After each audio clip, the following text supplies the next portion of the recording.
Welcome to our YouTube channel.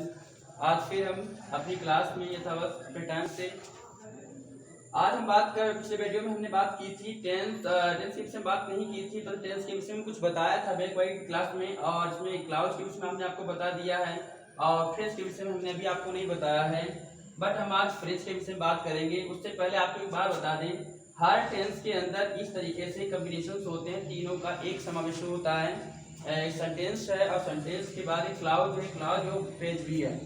आप sentence को अगर हिंदी में देखा जाए उसे बोला जाता है वाक्य। आपको पता है वाक्य के अंदर एक सब्जेक्ट होता है और एक प्रेडिकेट होता है, और क्लाउज जो होता है वो होता है उपवाक्य, उसके अंदर भी एक सब्जेक्ट होता है और एक प्रेडिकेट होता है। लेकिन बट इसमें बताया जाता है इसमें केवल एक आप सब्जेक्ट मिलेगी, एक मिलेगी फाइनाइट वर्ब आपको मिलेगी जो बदलती है अकॉर्डिंग टू सब्जेक्ट, जो अकॉर्डिंग टू सब्जेक्ट के अनुसार बदल जाती है। और सेंटेंस के अंदर जो सेंटेंस की बात की जाए तो सेंटेंस के अंदर देखा जाए तो एक होता है सब्जेक्ट और सब्जेक्ट प्लस इसके बाद होती है और मिलता है प्रेडिकेट आपको मिलेगा। तो आपको इसमें मिलेगा सब्जेक्ट एंड प्रेडिकेट, और इस वाले में आपको मिलेगा सब्जेक्ट एंड फाइनाइट वर्ब। और जो फाइनाइट वर्ब होती है वो चेंज होती है अकॉर्डिंग टू सब्जेक्ट के अनुसार। और इसमें एक जो सेंटेंस के अंदर है, सेंटेंस तभी पूरा माना जाएगा जब आपका सब्जेक्ट और प्रेडिकेट होगा, उसके माध्यम से उसका मीनिंगफुल निकलेगा। और जो क्लाउज होता है उसके अंदर एक सब्जेक्ट होगा, एक फाइनाइट वर्ब होती है। और उसके बाद अगर बात की जाए क्लाउज की फ्रेज की अगर बात की जाए तो फ्रेज को हिंदी में वाक्यांश कहते हैं, क्लाउज को वाक्य कहते हैं और सेंटेंस को वाक्य कहते हैं। अगर वाक्यांश फ्रेज की बात की जाए तो फ्रेज की मैंने डेफिनेशन यहाँ पे लिख रखी है, आप देख सकते हैं। इसमें लिखा है phrase is a group of words. Phrase जो होती है ग्रुप ऑफ वर्ड्स होती है विच माने जो गिव्स माने देती है सेंस, जो सेंस देता है, बट नॉट कंप्लीट सेंस, और जो पूरा संदेह मतलब पूरा सेंस नहीं देता है, मतलब इसका भी एक अर्थ होता है लेकिन पूरा अर्थ नहीं होता है। इसके विषय में चर्चा बात करेंगे एग्जाम्पल के थ्रू। अगर बात की जाए, अगर सिंपल अगर एग्जाम्पल लिखने का प्रयास करें, जैसे इन द रूम, तो आपको इसका मीनिंग जरूर मिलेगा इन द रूम मतलब कमरे में, लेकिन बट नॉट कंप्लीट सेंस, लेकिन इसका पूरा अर्थ आपको नहीं मिलेगा। बट क्लाउज जो था, क्लाउज में उसका पूरा अर्थ निकल आता था क्योंकि सब्जेक्ट और उसकी फाइनाइट वर्ब होती थी, इसकी वजह से। लेकिन फ्रेज जो होता है ग्रुप ऑफ वर्ड्स होता है, कुछ शब्दों का समूह होता है, लेकिन कंप्लीट सेंस भी देता है बट नॉट कंप्लीट सेंस नहीं देता, मतलब पूरा अर्थ नहीं देता है वो। जैसे in the room, on the way, इस तरीके जो सेंटेंस होते हैं छोटे लगे होते हैं उनको फ्रेज बोला जाता है। अगर फ्रेज का डिवाइडेशन किया जाता है वो तीन तरीके डिवाइडेशन किया जाता है उसका होता है। फ्रेज को काइंड्स में अगर देखा जाए तो phrase, noun phrase, adjective phrase और एडवर्ब फ्रेज। नाउन फ्रेज कैसे जो पहचानेंगे हम, ये हम अभी आगे बताएंगे आपको। और एडजेक्टिव कैसे जानेंगे, ये एडजेक्टिव फ्रेज है। और ये एडवर्ब फ्रेज कैसे है इसको हम जानने का प्रयास करेंगे अभी आगे। आप लोग ये समझ लीजिए फ्रेज के हिंदी में बोलते हैं वाक्यांश।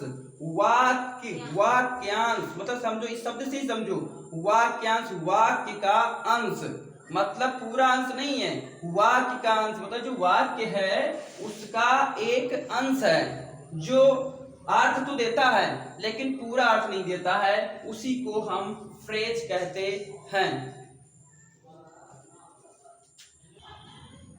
अब हम देख सकते हैं कि नाउन फ्रेज, एडजेक्टिव फ्रेज और एडवर्ब फ्रेज, इसके एग्जाम्पल देखेंगे हम लोग। एक एग्जाम्पल के थ्रू उनको समझने का प्रयास करेंगे तीनों को। और वैसे तो आपको बता दिया है फ्रेज क्या होती है। फ्रेज जो होती है एक वाक्यांश होता है, मतलब एक वाक्य होता है, वाक्य के एक कुछ भी साइड का एक अंश होता है, उसी को बोला जाता है वाक्यांश। चलिए हम बात कर रहे हैं एग्जाम्पल के थ्रू समझने का प्रयास करते हैं कि ये नाउन फ्रेज कैसे बना है, और इसको देखते हैं कि एडजेक्टिव फ्रेज ये कैसे हुआ और एडवर्ब फ्रेज कैसे बनती है। तो यहाँ पर आपने देखा था, देख सकते हैं कि द बॉय वांट्स, लड़का चाहता है समथिंग। तो यहाँ पर जो देख रहे हैं आप समथिंग, ये समथिंग जो वर्ड है, समथिंग मतलब होता है कुछ, जो कि एक नाउन है। नाउन होने के साथ साथ एक वर्ड में आ रहा है तो उसको बोलते हैं हम लोग नाउन फ्रेज।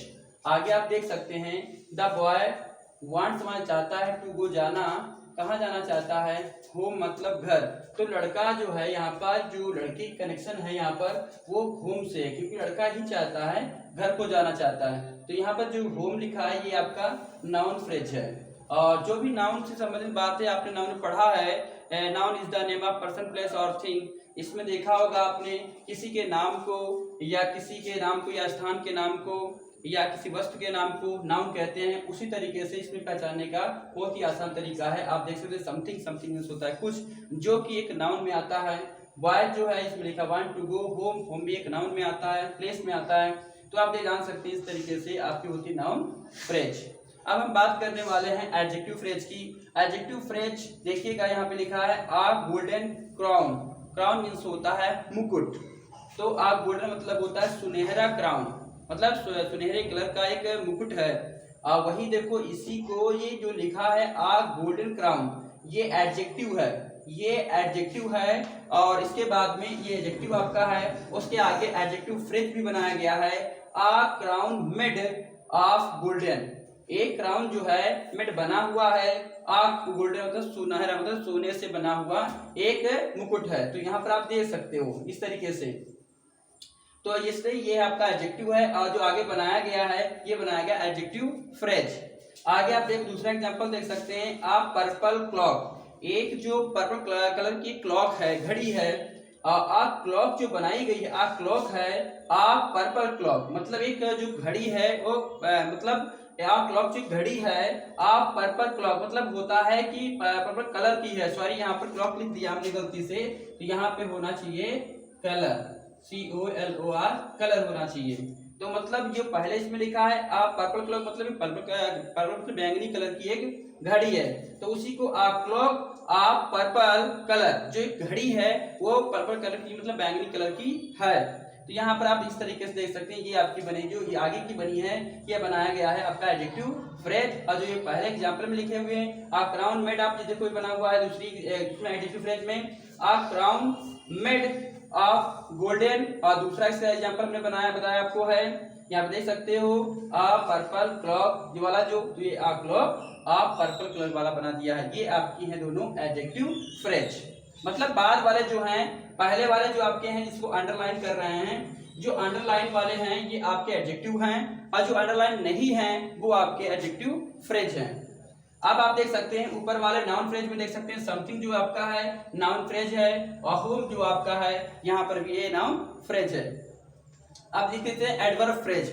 एडवर्ब फ्रेज को बहुत ही आसानी तरीके से आप देख सकते हो क्योंकि आपको बताया है एडवर्ब को पहचानने का भी तरीका बहुत अच्छा होता है क्योंकि हर एडवर्ब में मोस्टली जो एडवर्ब होते हैं उनमें लास्ट में आपको मिलेगा यल वाई से आप पहचान सकते हैं कि वो जो वर्ड होता है वो एडवर्ब होता है। यल वाई से इसका हिंदी बढ़ जाता है से, इसका हिंदी बढ़ जाता है से। जैसे ब्रेव, ब्रेव मीन्स होता है बहादुर और ब्रेवली अगर कह दिया जाए तो बहादुरी से, तो बहादुरी से हो जाएगा। तो उसी तरीके से इसका जो सेंस निकल रहा है और जो इसका सेंस है सेम सेंस है, लेकिन बट ये जो है ये एडवर्ब केवल है आपका। और जो आगे जो मैंने बनाया है जो आगे फ्रेज किसको बोलते हैं आप सीधे समझ लीजिएगा। हमने बताया है कि एक वाक्य का वंश होगा मतलब कुछ वाक्य जरूर वर्ड जरूर होंगे उन्हीं से बना होगा। अगर ये सिंगल लिखा जाए तो क्या है फ्रेज, ये तो फ्रेज है ही नहीं भाई, ये तो कोई ग्रुप ऑफ वर्ड्स तो है नहीं, सिंगल वर्ड है और सिंगल वर्ड का ग्रुप ऑफ फ्रेज बनेगी नहीं, उसमें कुछ वर्ड होने चाहिए। इसीलिए आपने खुद देखा होगा अगले बारे में दो वर्ड हैं जो एक फ्रेज बना रहे हैं विद ब्रेवरी। ब्रेवरी मतलब बहादुरी से। सेंस अगर देखा जाए मीनिंग देखा जाए तो सेम निकलता है दोनों का, चाहे आप ब्रेवरी लगा दें तब भी सही है और विद ब्रेवरी अगर लगा देंगे तब भी आपका सही है। और जो दूसरा एग्जांपल है अनवाइजली। अनवाइजली मतलब होता है बुद्धिमान, बुद्धिमत्ता से, बुद्धिमानी से। मतलब एक व्यक्ति है जो वाइज है मतलब बुद्धिमान है और अनवाइजली जब लग जाता है तो बुद्धिमान नहीं से मतलब वो बुद्धिमत्ता से नहीं कर रहा है कुछ भी। अब यहाँ पर उसी को बता दिया गया है विदाउट विजडम। विदाउट विजडम मतलब बुद्धिमत्ता के बिना, बुद्धिमत्ता के।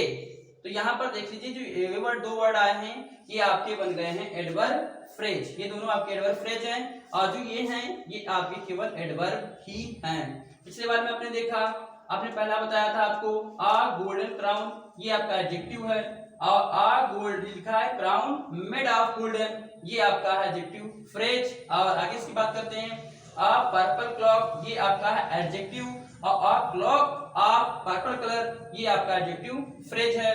और इसमें देखा है द बॉय वांट्स, ये आपका अलग सेंस है और समथिंग जो आपका है एक नाउन फ्रेज है। और यहाँ पर बताया जा रहा है आपका जो द बॉय वाला, द बॉय वांट्स टू वह चाहता है टू गो, जाना होम, तो यहाँ पर चाहता है घर जाना चाहता है, तो यहाँ पर जो ये करेक्ट किया गया इसका, तो ये आपका है noun phrase. That's all about phrase.